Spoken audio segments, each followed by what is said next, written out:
বিএনপির ভারপ্রাপ্ত চেয়ারম্যান তারেক রহমান বলেছেন, দেশের উন্নয়ন ও নিরাপত্তার স্বার্থে সকল মতের মানুষকে কাঁধে কাঁধ মিলিয়ে একসাথে কাজ করতে হবে।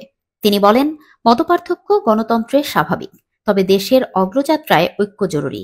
রবিবার যুক্তরাজ্যের স্থানীয় সময় পশ্চিম লন্ডনের এক ৫ তারকা হোটেলে আয়োজিত আরাফাত রহমান কোকো স্মৃতি ক্রিকেট টুর্নামেন্ট ২০২৫ এর পুরস্কার বিতরণী অনুষ্ঠানে প্রধান অতিথির বক্তব্যে এসব কথা বলেন তিনি। তিনি আরো জানান, বিএনপি চলতি ডিসেম্বরের মধ্যে নির্বাচন চায়। এই দাবি আদায়ে বহু নেতাকর্মী জীবন দিয়েছেন, গুম নির্যাতনের শিকার হয়েছেন। তারেক রহমান বলেন, দেশের প্রতিটি বিভাগে ক্রীড়া শিক্ষা প্রতিষ্ঠান বা বিকেএসপি প্রতিষ্ঠা করা হবে। পাশাপাশি খেলোয়াড় তৈরিতে প্রয়োজন হলে শিক্ষা সিলেবাসেও পরিবর্তন আনা হবে।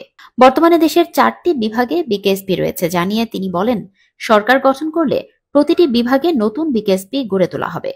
আন্তর্জাতিক পর্যায়ে দেশের প্রতিনিধিত্ব করা খেলোয়াড়দের দায়িত্ব রাষ্ট্র নেবে।